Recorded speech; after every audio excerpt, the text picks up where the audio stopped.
Yo everybody, Pinstripe here, what is doing on? Welcome back to some Hogs of War. We're carrying on with our campaign, on to mission 2, still on Hogshead though, so the missions themselves are relatively simple, but it brings up the topic of knowing your enemy and knowing which pig has the most health. This is where the AI, the enemy, tend to upgrade their pigs, and we are facing 2 grunts and a gunner, so still not overly challenging, especially as we have a Sapper who has the highest damage output within the game, which normally I wouldn't go for because of the fact that, I don't know, I just found Sappers kind of boring. I like to use a lot of gunners, just to use those bazookas and shoot everyone around the map. So the grunt to begin with, we dealt about 40 damage on him, which is the most that you can get from the bazooka, but you're not going to pay much attention to him until the very end of the game, because grunts aren't that much of a problem, especially as we have, as I said, a Sapper and a gunner.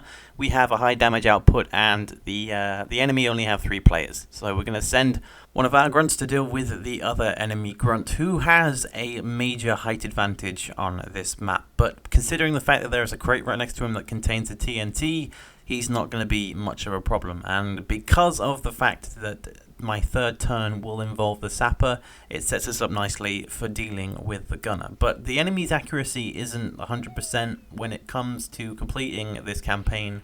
Things will change dramatically, but I won't get into that. A lot of you who have played Hogs of War before will know what I'm talking about.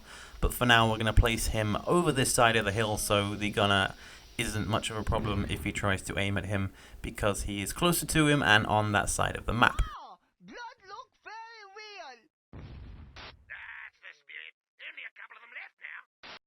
But yeah, I've always felt that Sappers, yeah, okay, they do a lot of damage, but the fact that you have to sort of be face to face with the enemy constantly to actually deal that amount of damage is sort of a no-no, and that's why I like to use more sort of gunners, because you can deal damage from long range and not have to walk the entirety of the map to find an enemy pig, get close to him, and deal that sort of damage. I mean, it's fine later on in the campaign. We'll be upgrading our pigs, who will be promoting them. You go from a Sapper to an engineer to a saboteur. Saboteurs have an awesome weapon in the game, the super shotgun, where you can just launch pigs.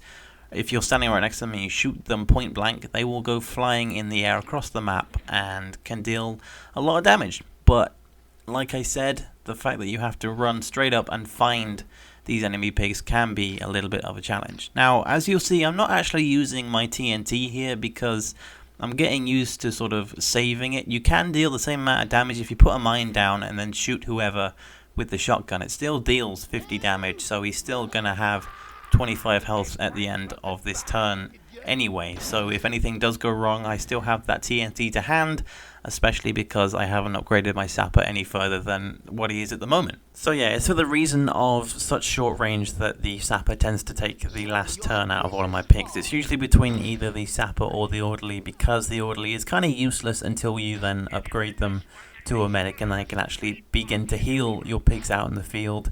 But again, it's the same for the Sapper. As soon as they are promoted, everything becomes all good. Now we're going to finish off the gunner with a simple grenade, dealing 30 damage. And considering I've owned and played this game since 2001, this is my childhood in a nutshell. As I say pretty much every time I play it, I've developed this sort of sixth sense when it comes to the amount of power I should put into a shot. So at least 90–95% of the time, I know exactly how much I should be putting in, where I should be aiming, how things are going to roll across the field, and you know, throughout this campaign and much more to come on this channel when it comes to Hogs of War, I will talk about how to deal with that sort of thing, how you can kind of train yourself into knowing the distance, especially when it comes to tougher items like mortars. We will get into that, into the nitty-gritty stuff, but the round's going to be coming to an end very soon.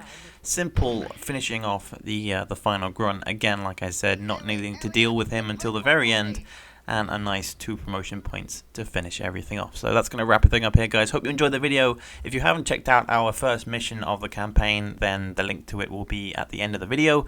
But as always, guys, hope you enjoyed the video. Hope you can like, share, subscribe, all that jazz, and I will catch you guys later for the next one.